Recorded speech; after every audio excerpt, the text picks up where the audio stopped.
Bismillahirrahmanirrahim. Assalamualaikum warahmatullahi wabarakatuh. Waalaikumsalam warahmatullahi Alhamdulillahirabbil alamin wa bihi nasta'inu ala umurid dunya waddin. Assalatu wassalamu ala asyrafil anbiya'i wal mursalin wa ala alihi wa ashabi ajmain amma ba'du. Alhamdulillah, pada sore hari yang baik ini, yang cerah ini, kita kembali lagi melaksanakan sesi Enlightenment Ramadan. Ini satu tradisi keilmuan yang sudah dijalani oleh Nurholis Majelis Society sekitar 5-6 tahun, Pak Nafis. Ini sudah sesi yang ke-6 Alhamdulillah. kita sudah melaksanakan ini, dan alhamdulillah kita secara konsisten kita melakukan ini. Dan saya kira ini bagian dari ikhtiar yang positif yang terus kita jalankan sebagai upaya kami untuk memberikan semacam enlightenment, bolehlah kita bilang semacam sesi pencerahan gitu ya, kepada para pemirsa sekalian, terutama para followers Nurholis Majelis Society. Kita menghadirkan setiap sore, 1 jam setiap sore menjelang berbuka puasa, antara jam 4 sore sampai jam 5 sore waktu Indonesia Barat, kita melaksanakan siaran langsung seperti ini, mengetengahkan berbagai topik, dari mulai isu-isu keagamaan sampai isu-isu kebangsaan, ada hukum, ada macam-macam, politik dan lain sebagainya. Nanti kita akan hadirkan di sesi Enlightenment Ramadan ini. Nah, teman-teman sekalian, sore ini kita akan memasuki sesi perdana kita. Ini puasa, ada yang puasa pertama, ada yang puasa kedua. Tapi kita memulainya pada hari ini. Ini sesi pertama kita. Kita akan membahas tema tentang Ramadan ikhtiar menyucikan hati untuk meningkatkan kesalehan sosial. Nah, bersama kami, bersama saya, sudah hadir Kang Muhammad Wahyudin Nafis. Beliau adalah Dewan Pembina di Nurholis Majelis Society. Kemudian beliau juga menjadi Ketua Majelis Tausiah ya Pak Nafis ya. Majelis Tausiah di kampus Jaiza Pondok Pesantren Darul Qalam. Kemudian juga menjadi pendiri dari Sekolah Nizamiyah Indonesia di Bogor. Jadi kita akan berbicara mengenai topik ini bersama Pak Nafis. Sebelum masuk ke tema kita, saya ingin memberikan sedikit saja pengantar. Nah, ini kan temanya adalah tentang Ramadan ikhtiar menyucikan hati untuk meraih meningkatkan kesalahan sosial begitu. Nah, ada satu ayat yang sangat populer Pak Nafis yang sering sekali dibacakan ketika kita sampai di bulan Ramadan. Jadi Bismillahirrahmanirrahim. Ya ayyuhalladzina amanu kutiba alaikumusiyam kama kutiba alal ladzina min qablikum la'allakum tattaqun. Ini adalah satu ayat yang memerintahkan orang-orang beriman untuk berpuasa. Nah, adalah tujuannya apa? Tujuan akhirnya adalah menjadi orang-orang yang bertakwa. La'allakum tattaqun. Semoga kalian menjadi orang yang bertakwa. Nah, bertakwa ini kan dalam pengertian kita itu adalah satu situasi, satu eh, kondisi hati yang suci, yang bersih, dan selalu mawas diri. Istilah Cak Nur itu kondisi yang selalu menghadirkan Tuhan di dalam dirinya. Karena Tuhan itu hadir pada dirinya, pada hatinya, maka dia menjadi sungkan lah kira-kira, atau terjaga dari perbuatan keji dan munkar. Nah, ini kan kondisi suci ini hanya mungkin salah satunya lewat puasa. Tentu saja ada banyak cara yang lain. Nah, bagaimana sebetulnya ikhtiar kita untuk menyucikan hati di bulan Ramadan ini, dan bagaimana kita juga mencapai derajat kesalehan sosial begitu Pak Nafis. Nah, ini akan kita elaborasi. Saya akan berikan ke Pak Nafis saja langsung waktunya, sekitar 15 sampai 20 menit pertama kita akan membahas tema ini. Lalu kemudian nanti saya undang teman-teman untuk bertanya di kolom komentar, mengirim pertanyaan di kolom komentar, atau memberikan komentar juga tidak apa-apa. Nanti kita akan memberikan sesi khusus untuk menjawab ini. Silakan, Nafis, waktunya saya berikan. Assalamualaikum warahmatullahi wabarakatuh. Waalaikumsalam warahmatullahi wabarakatuh. Alhamdulillah. Wassalatu wassalamu ala al-habibil aliyyil azim. Sayyidina Muhammadin al-hadi ila suratim mustaqim. Allahumma salli ala Sayyidina Muhammad wa alihi wa sahbihi bi'adadi kulli ma'lumin. Mas Rozi yang saya hormati dan teman-teman pemirsa IG Live NKMS. Alhamdulillah ya. Kita terus, tadi kata Mas Rozi udah yang ke-6 tahun nih. Kita jaga tradisi ini karena memberikan insya Allah respon daripada pemirsa cukup positif, memberikan pencerahan. Ya, paling nggak pencerahan-pencerahan sebagai trigger atau stimulus yang memang harus dilanjutkan lebih jauh ya oleh para pemirsa. Tema kita tentang Ramadan, ikhtiar menyucikan hati untuk menumbuhkan kesalehan sosial. Memang kira-kira kalau secara keseluruhan Ramadan ini, kira-kira memang merupakan ikhtiar untuk menyucikan hati keseluruhannya. Jadi seluruh fasilitas di bulan Ramadan, dari mulai qiyamul lail atau taraweh, tadarus, juga melakukan berbagai macam hubungan-hubungan sosial gitu. Itu kan bagian. Bahkan ada orang yang sedang bekerja di kantor, di pabrik, di tempat-tempat tertentu, terutama para guru misalnya di lembaga-lembaga pendidikan, itu kan bulan puasa itu kerjaannya bahkan tidak berkurang. Tapi paling tidak tetap dia dengan sebelum bulan puasa gitu ya. Nah, orang yang tidak merasakan disangkanya kan puasa itu penderitaan. Padahal puasa itu sungguh menyehatkan. Ini kata Nabi, sumu tasyahu. Berpuasalah kalian, maka niscaya kalian akan sehat. Dan itu sudah banyak dijelaskan ya, baik oleh ilmuwan ulama Islam maupun para intelektual luar, terutama orang profesor Jepang itu yang telah meneliti tentang berbagai macam penyakit, dia bisa luluh hanya dengan puasa. Nah, hari ini kita akan bicara soal menyucikan hati. Di dalam Al-Quran itu memang hati itu, atau dalam Islam lah, menjadi sangat penting. Menjadi inti dari ajaran. Menjadi inti dari komponen yang ada pada tubuh manusia. Selain juga ada akal, ada nafas, ada jiwa, dan ruh gitu ya. Nah, hati menjadi salah satu yang pokok, komponen yang pokok atau dimensi yang pokok yang ada pada manusia. Nah, hati itu kita sering jelaskan memang terdiri dari 4 stasiun, dari mulai terluar namanya dada, hati, fuad, lub gitu. Nah, kira-kira kalau kita mengatakan menyucikan hati ini pada saat puasa itu apa? Nah, begitu. Sebetulnya puasa itu kan kita puasa yang pada umumnya secara syariat sering dijelaskan terbebas dari makan, minum, dan hubungan-hubungan yang sifatnya seksual.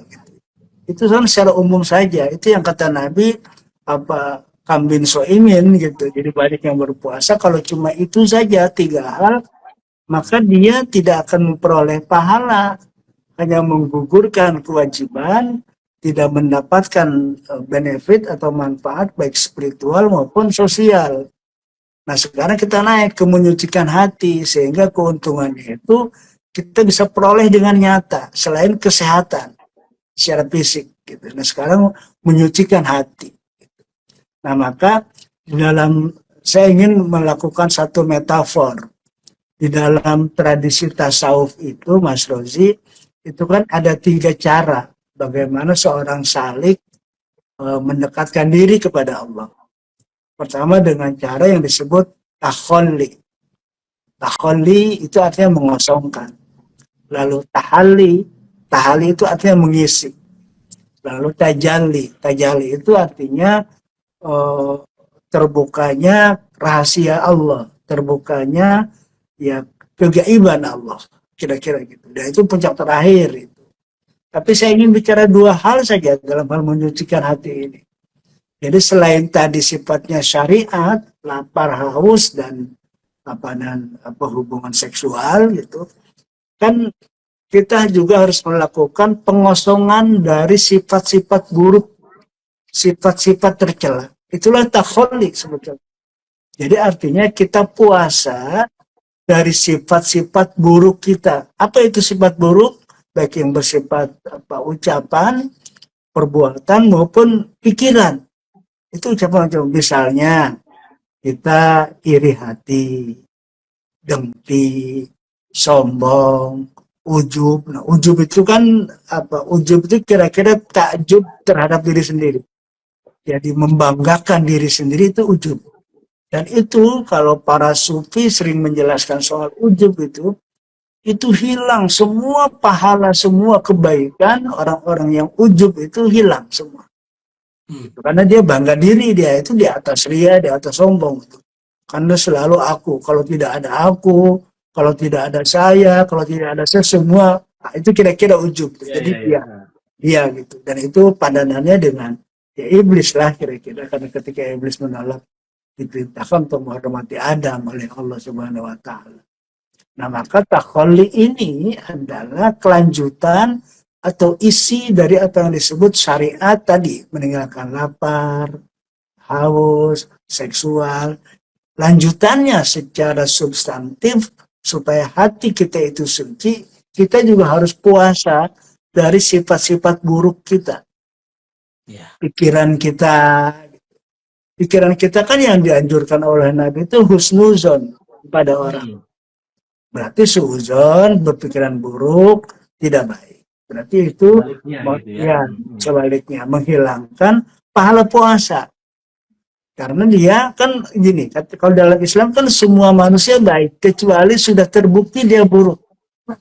Nah, baru ya. Kalau belum terbukti, apalagi baru katanya atau menurut pemikiran saya, biasa orang kayak gitu tuh begini dan sebagainya, itu nggak boleh. Kita harus husnuzon.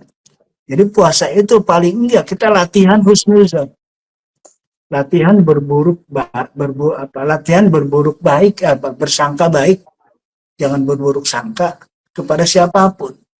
Karena kalau secara spiritual, kalau kita mau mencari keburukan pada orang, itu akan kita temukan banyak sekali. Iya, kalau target selalu ada, betul. Jadi kalau kita niatnya mau cari keburukan, itu udah pasti banyak. Orang sehebat apapun, banyak keburukannya. Nah, sebaliknya kalau kita mencari kebaikan, pasti kita ketemu juga kebaikan. Pada siapapun yang kita mau cari. Maka Allah kan kemudian berfirman, fa'alhamaha fujuraha wa taqwaha. Nah, fujur itu keburukan. Takwa yang tadi Mas Haji juga singgung, itu kebaikan. Kalau ibarat hewan, saya sering memberi tamsil bahwa lalat dengan tawon ya. Tawon ya, tahu hewan tawon itu. Jadi lalat itu dia nggak usah mikir, dia terbang ngoeng, pasti ketemunya sampah. Ya, lalat itu kan. Nah, itu kalau fujuroha kira-kira itu. Jadi dia sudah habitnya emang buruk. Mencari, lihat orang, kalau ada orang bicara, oh Mas Roji itu soleh ya, itu orang yang fujur itu ya tapinya itu buruk semua. Gitu. Jadi itu fujurohanya, Jadi kayak lalat. Dan hasilnya lalat yang tidak berpikir apa-apa tapi pasti ketemu sampah, hasilnya adalah penyakit. Jadi kita juga kalau fujur penyakit. Jadi setiap kali larangan Allah, itu efek positifnya dan negatifnya kembali kepada kita yang melakukannya. Dan itu penyakit keluar. Nah, demikian juga lebah, tawon, lebah. Dia nggak usah berpikir, dia nggak usah punya apa-apa, berterbang kemana-mana, tapi dia ketemu dengan bunga yang indah, yang wangi. Maka hasilnya adalah obat, yaitu madu. Jadi, nah itu watakwa. Nah, puasa ini sebetulnya kita salah satunya adalah sedang melatih potensi takwa kita. Makanya kata Allah tadi, la'allakum tattaqun. Jadi potensi takwa kita ini supaya lebih bersinar, bercahaya. Maka supaya takwa bercahaya, yang pertama kali takholli, kita kosongkan dari semua pikiran, perasaan, ucapan, dan perbuatan buruk kita. Termasuk di dalam yang tadi kita bilang husnuzon tadi itu. Itu tahap pertama supaya hati kita cerah, ceria, dan bersih. Yang pertama itu. Yang kedua, ada setelah takholi itu kan tahali. Tahali itu mengisi, menghiasi. Menghiasi jiwa kita dengan kemuliaan. Maka kita mulai membantu orang. Kita mencari, membicarakan, membesarkan kebaikan-kebaikan orang. Kita kemudian melakukan upaya peningkatan spiritualitas kita di bulan puasa ini.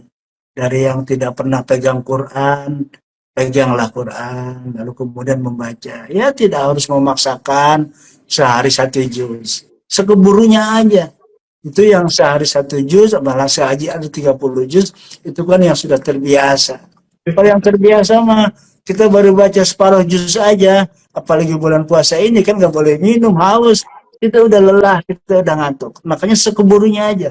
Jangan memaksakan. Yang penting Karena melakukan kebaikan gitu ya Pak Nafis. iya, berbuat untuk baik, mengisi. Itu yang disebut tahali. Ini dalam rangka untuk menyucikan hati tadi itu. Tahali ini. Jadi isi dengan kebaikan-kebaikan. Apapun yang menurut kita baik. Karena kebaikan tadi itu yang menempel pada diri kita, nanti dia akan melakukan pencerahan kepada orang lain juga. Maka setelah kita kosong dari keburukan, lalu kita isi dengan kebaikan, dan disitulah kemudian amal atau yang disebut kesalehan sosial bisa dengan mudah kita lakukan. Nah, maka misalnya di Al-Quran itu kan ada di surat Asy-Syu'ara itu. Di dalam satu suasana yang kita sebut aja hari pembalasan, hari kiamat, yauma la yanfa'u malun wala banun. Itu kan simbol malun wala banun.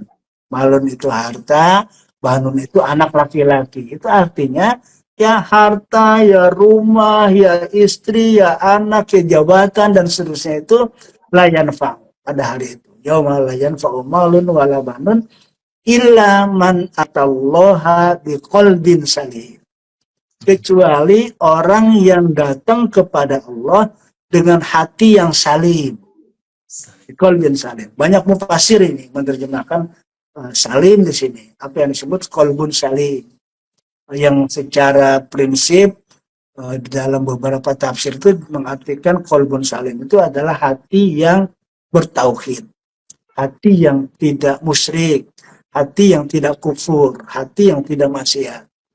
Tapi di tafsir lain, qalbun salim itu adalah hati yang memang memberikan kebaikan kepada orang lain. Qalbun salim. Tadi kan kalau qalbun marid, kan ngomongnya buruk terus dia. Hati yang sakit gitu. Hati yang sakit itu kan iri hati, cemburu, jealous gitu segala macam. Seorang lihat orang sukses dia sakit hati, lihat orang bahagia dia menderita, itu qalbun marid. Tapi kalau qalbun salim, lihat orang sukses dia juga bersyukur, alhamdulillah teman saya sukses, nanti saya akan belajar dan akan berjuang seperti dia supaya saya juga sukses. Karena kan kesuksesan, kebahagiaan, keuntungan itu diberikan oleh Allah masing-masing orang 100%. Kalau Mas Roji sudah sukses 50%, Mas Roji nggak akan mengurangi kesuksesan saya. Saya tetap akan bekerja, tidak terkurangi. Kue kesuksesan saya tidak terkurangi hanya karena orang lain telah sukses duluan. Karena itu, orang yang hatinya salim, dia juga bahagia. Mendapatkan informasi temannya, orang lain, bahagia dan sukses. Maka itulah orang-orang yang selamat. Illa man atallaha biqalbin salim. Adalah orang yang sukses, orang yang berhasil nanti itu, yang datang kepada Allah dengan hati yang selamat. Nah, dari sini kita bisa mulai melihat puasa kita. Apakah efek puasa kita itu udah sampai kepada pembentukan qalbun salim. Orang kafir dan munafik itu kan fi qulubihim maradun. Nah, itu dalam hatinya ada penyakit gitu. Dan bertambah terus penyakitnya itu. Kenapa tadi? Orang munafik kan sama dengan orang yang tidak menyukai orang-orang yang benar, orang-orang yang sukses gitu. Itu di atas iri hati, dengki. Nah, puasa kita ini berefek ke situ apa tidak ke hati kita. Jadi begini, kita sebagian besar orang, makanya di sini pentingnya enlightenment Ramadan kita ini, Mas Rozi, buat para pemirsa, karena sebagian besar orang puasa dan juga yang lain, ibadah-ibadah lain, biasanya hanya untuk menggugurkan kewajiban saja. Iya. Karena ini wajib, takut dosa, takut disiksa. Itu kalau tidak melakukan, maka dia puasa. Padahal hikmah yang terkandung, mutiara yang terkandung di dalam setiap ibadah, terutama puasa itu adalah sangat besar. Apalagi puasa. Puasa itu kan tadi kutiba alaikumusiyam kama kutiba alal ladzina min qablikum. Jadi puasa itu diwajibkan. Kata-kata diwajibkannya aja itu kan bukan kata pakai wajabah alaikum gitu kan, tapi kutiba. Nah, itu artinya apa? Semua umat manusia punya tradisi dan syariat berpuasa, agama apapun. Bahkan hewan, kalau kita mau perhatikan, ayam kalau mau menelurkan telurnya puasa 21 hari. Dan banyak lagi kita lihat. Karena dengan puasa itu, kita bisa lebih mudah berkonsentrasi secara spiritual yang dasarnya hati itu tidak terganggu dia oleh hal-hal yang sifatnya fisik. Jadi apa? Puasa itu adalah makanan spiritual, makanan hati ya. Karena makanan hati dia memang efeknya walaupun yang tidak kita masukkan itu materi, makanan, minuman dan sebagainya, tapi efek pada fisik kita itu menjadi lebih jernih dia. Hati kita menjadi lebih jernih. Nah, hati kita sehingga pada saat puasa itu lapisan dari mulai kolbun, fuad, lub dengan puasa itu ketiganya bisa kita lalui itu. Bisa kita hidupkan. Hati kan the light of faith, hati itu cahaya iman gitu kan. Kalau fuad itu hati lebih dalam, itu cahaya light of the gnosis, cahaya makrifat. Kalau lub itu adalah cahaya penyatuan, bahwa kita menyadari ini semua berasal dari Allah, la haula wala quwata illa billah. Nah, kira-kira puasa harus sampai ke situ, dan puasa kita itu puasa menengah, tidak menyusahkan. Puasa zaman Nabi Musa itu kan susah sekali. Nabi Musa itu oleh Allah disuruh puasa 30 tahun dunal iftar. Ya, orang pada umumnya secara medis pasti nggak bisa dipahami itu. Tidak buka dia 30 hari itu puasa berturut-turut dia. Makanya kita oleh Allah disesuaikan lah kira-kira oleh pada Nabi Muhammad perintahnya itu. Lalu sehari buka Nabi Musa dan disuruh puasa lagi 10 hari. Jadi 40 hari dengan buka sehari. Kita nggak ada yang sanggup. Umatnya Nabi Musa pun sekarang nggak sanggup. Dan melakukan puasa yang berbeda. Puasa dari Nabi Daud, misalnya sehari puasa, sehari enggak. Dan seterusnya. Nah, kita adalah menengah. Diberi puasa sebulan dalam setahun. Dan itu lagi-lagi memiliki potensi peningkatan medis, kesehatan, dan peningkatan spiritual. Maka dengan puasa tadi tahalli mengosongkan keburukan, tahalli menghiasi kita dengan kebaikan. Nah, kalau itu kita sudah bisa lakukan, kalau konsep tasawuf kan tajalli. Artinya tajalli itu kita bisa melihat semua hal yang ada di dunia ini ekspresi Tuhan, ekspresi Allah. Karena dia ekspresi Allah, kita berbuat baik kepada apapun. Bukan hanya siapapun, tapi apapun. Jadi kita seorang wali kan dia dulu siapa wali, salah satu wali Songo itu Sunan Ampel ketika tergelincir lalu berpegang kepada sejumput rumputnya tercerabut, itu nangis dia bertobat hanya karena telah mencabut rumput untuk kepentingan dirinya sendiri. Nah, maka kalau sudah sampai ke sini tidak ada itu nanti deforestisasi seperti terjadi di Indonesia, adanya macam-macam banjir dan sebagainya gitu. Karena apa? Karena semua ekspresi Tuhan yang kita harus memperlakukan sesuai dengan fitrah kita dan fitrahnya. Makhluk lain juga punya fitrah. Air, fitrahnya adalah turun ke bawah. Nah, kalau tempat air itu diuruk jadi tinggi, seolah-olah air dialirkan ke tempat lain, nanti tempat lainnya jadi banjir. Itu fitrahnya. Jadi bukan salah air, bukan salah alam, tapi salah kita. Nah, kalau sudah tajalli, kita akan memperlakukan semua makhluk Allah, apalagi manusia, dia menjadi ekspresi Allah, ekspresi Tuhan. Karena itu kita diminta untuk mentaatinya, menghormatinya, dan menjaganya dengan baik. Nah, puasa berujung kepada itu. Ada yang 10 hari terakhir mendapatkan makom itu. Ada yang mungkin 20 hari pertama sudah dapat. Ada yang mungkin di hari pertama puasa sudah dapat. Itu yang kemudian dilambangkan oleh Al-Quran dengan Lailatul Qadar. Jadi Lailatul Qadar itu ekspresi Tuhan diterima oleh siapapun sehingga dia menjadi makhluk yang memang di mana-mana dia melihat adanya Allah. Gitu. Nah, maka kalau para wali kan Mas Haji yang pernah saya kutip, taqid kulla lailatin qadra, yakinlah setiap malam Lailatul Qadar.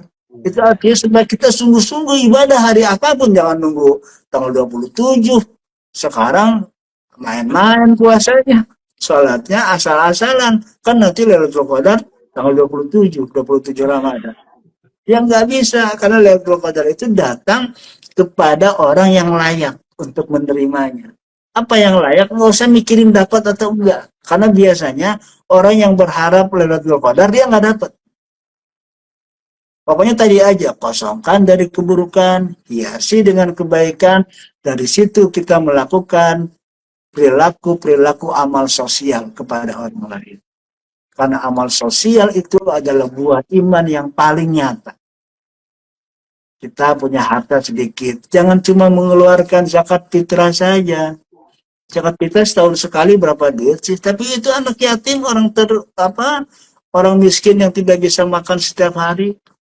Nah, maka dari mulai situ, orang yang punya kelebihan tentu. Karena kan kita, kan sebetulnya proses kekacauan itu muncul karena sebagian besar manusia ingin menimbun hartanya untuk beberapa bulan, bahkan beberapa tahun ke depan. Maka di situ terjadi ketidakseimbangan hidup kita. Maka dalam masyarakat perennial itu, kalau ada pohon mangga, kita ambil mangga untuk yang kita makan sekarang aja.